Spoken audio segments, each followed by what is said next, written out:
The Seine runs red as dragon-headed ships slice the dawn. Axes gleam. War cries shatter the silence. The Viking siege of Paris, 845 AD, unleashes Ragnar Lothbrok's horde on a trembling Frankish city. This saga of fire and fury roars to life now. March 845. 120 longships, 5,000 Vikings surged up the Seine. Norse raiders, farmers turned warriors from Denmark and Norway, lived rugged on the riverbanks, eating smoked fish and barley cakes in hind tents.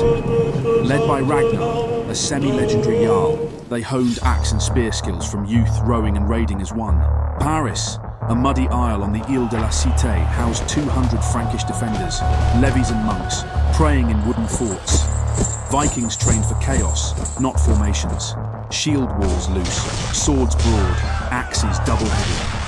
Few know they used Sayax knives for throat-slitting in tight scrums. On March 28th, Ragnar struck. Ships beached, ladders scaled the Seine's towers. Franks rained arrows, but Viking shields overlapped, deflecting death. They torched suburbs, smoke choking the sky, then breached the walls with a ram, crafted mid-siege from felled oaks. A secret. Plague hit the Norse camp. Dysentery killed dozens, yet they fought on. Inside, axes cleaved. 200 Franks fell in hours, monks butchered at altars. Ragnar spared the city for 5,700 pounds of silver from Charles the Bald, a ransom bigger than Rome's records show. Vikings looted relics, like St. Genevieve's bones, for grim trophies.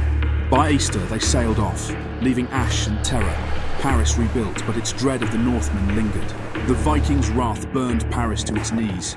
Its echo sails on. A clash of worlds ignites the plains. Thunderous hooves and Roman steel collide in a storm of blood. The Battle of the Catalonian Plans, 451 AD, pits Attila the Hun against Rome's last stand. A brutal dance of empires. This epic of chaos roars to life now. June 20th, 451, near modern Chalon. Gaul, 50,000 Huns, nomads from the steppes, faced Rome's fragile alliance. Attila's horde lived in saddle tents, eating raw horseflesh, trained to loose composite bows at a gallop, sabres flashing in loose swarms. Their Visigoth allies wielded longswords. Rome's general Aetius rallied 30,000. Legionaries, Visigoths under Theodoric and Alans, camped in mud, eating porridge and game. Romans drilled in testudo, pila ready, while Visigoths favoured cavalry charges. Few know Aetius armed peasants with slings, a desperate edge. Battle erupted at dusk. Huns seized a ridge, arrows raining like locusts, shredding Roman flanks. Aetius countered. Testudo held. Visigoth horse smashed Hun lines. Theodoric died, crushed under hooves, yet his son Thorismund turned the tide, routing Huns by nightfall. Tactics clashed. Huns feigned retreats only to wheel back, but Rome's centre stood firm. Weapons? Hun lassos snared riders, Roman spatha hacked limbs. A secret? Huns used captured Roman ballistae, firing wildly. Some hit their own. Losses topped 50,000. Plains of crimson mire. Attila fled. Rome endured. Gaul saved, but both titans bled dry. Catalonian dust settled. Its scars a tale of Titan's fall. The stench of sweat, bronze, and impending death filled the narrow mountain pass. 300 Spartans stood shoulder to shoulder, their red cloaks fluttering like blood-soaked banners in the salty wind. Behind them, only rock and sea. In front of them, Xerxes' army, 1 million strong. But this isn't just a tale of heroism. It's a story of brutal discipline, cold strategy, and sacrifice. The Spartan warrior was forged from age 7, taken from his family, trained in the Agage, a ruthless system that taught silence, obedience, and killing. Boys were starved, beaten, forced to fight. The weak, discarded. Only the relentless survived. King Leonidas led not just 300 Spartans, but 7,000 Greek allies. Yet when betrayal cracked their flank, he ordered the others to retreat. He and his men stayed, not because they thought they'd win, but because they knew the legend had to live. They fought in a phalanx formation, interlocked shields moving as one. The Persians attacked in waves, infantry, archers, even the elite immortals. But the Spartans' Doru spears found flesh through gaps in armor. Their short Xypho swords finished what the spears began. For 2 days, they held. Then came Ephialtes, the traitor, who revealed the secret path. Surrounded, outnumbered 100 to 1, the Spartans broke formation, not to run, but to charge. They died on their feet, not one surrendered. Xerxes asked to have Leonidas's head mounted, but even in death, the Spartan king inspired a continent to rise. A year later, the Greeks would destroy the Persian fleet at Salamis and turn the tide of history. And here's what most never hear.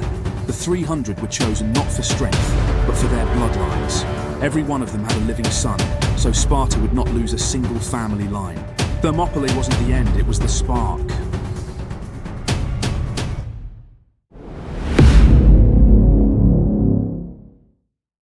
Flames devour Rome's golden heart. Visigoth howls echo as the eternal city crumbles. The sack of Rome, 410 AD, sees Alaric's barbarian horde topple an empire's myth in a storm of steel and ruin. This epic of collapse ignites now. August 24th, 410. Rome faced 40,000 Visigoths, Germanic warriors under King Alaric, once Roman allies. They camped rough outside the walls, eating game and oats, trained in tribal raids with longswords, spears and round shields, their ferocity honed by survival. Rome's 5,000 defenders, worn legionaries and levies, lived in crumbling barracks, eating thin gruel. Once masters of testudo and pilum, they'd grown soft, relying on walls, not drills. Few know Visigoths bribed a noblewoman to open the Salarian gate. Treachery, not siege, breached the city. After 3 days of blockade, Alaric struck. Night fell, gates swung wide, and Goths poured in. No grand battle. Chaos reigned as swords hacked through streets, spears gutted guards. Tactics: swarm and burn. Temples looted, homes torched. 2,000 Romans died in the rout. A secret twist: Alaric, a Christian, spared churches, but his men smashed pagan altars. Marble dust mixed with blood. 3 days of plunder left Rome a husk. Gold, slaves and pride hauled off, Honorius safe in Ravenna. The eternal city fell, its myth shattered, shaking the world. Rome's ashes whisper of a lost age, its fall a Visigoth triumph. Imagine standing at the foot of the Alps, freezing winds whipping through the air, jagged peaks towering above you. Now imagine leading an army of 90,000 men and dozens of war elephants across those mountains. With no modern roads, no maps, and a vengeful superpower waiting on the other side. This was Hannibal Barca's impossible march, a gamble so insane it almost destroyed Rome. It was 218 BCE. Rome dominated the Western Mediterranean after defeating Carthage in the First Punic War. But Carthage had a weapon Rome didn't expect: Hannibal, a military genius who believed the best defense was attack, and not just any attack, the most audacious invasion in history. Rather than face Rome by sea, Hannibal did the unthinkable. He marched his army from Spain through southern Gaul and straight into the heart of Italy. The obstacle? The Alps, a deadly wall of snow and rock, considered impassable for an army, let alone elephants. But for Hannibal, impossibility was just another challenge. The journey began in autumn. As they climbed higher, the army faced freezing temperatures, deadly avalanches, and treacherous paths where one wrong step meant death. Soldiers slipped, horses fell, and the elephants? Terrified, yet unstoppable. At one point, the path narrowed to less than a meter wide, with a sheer drop on one side. Hannibal ordered his engineers to carve a new path into the rock using fire and vinegar. The soldiers heated the rock with fire, then poured vinegar to crack it. Primitive, but effective. After 15 brutal days, the army emerged on the Italian side. Hannibal had lost nearly half his men and most of his elephants. But what remained was pure iron. An army forged by hardship, ready to strike at the heart of Rome. And strike they did. Hannibal's victory at Cannae, where he encircled and annihilated 70,000 Roman soldiers, is still studied in military academies today. But Hannibal's greatest achievement wasn't just winning battles. It was proving that the impossible is only impossible until someone does it. He didn't just cross mountains. He crossed the line between daring and legend. Thanks for watching. If you enjoyed this incredible story of Hannibal's impossible march, don't forget to like, subscribe, and hit the bell icon so you never miss more epic tales from history.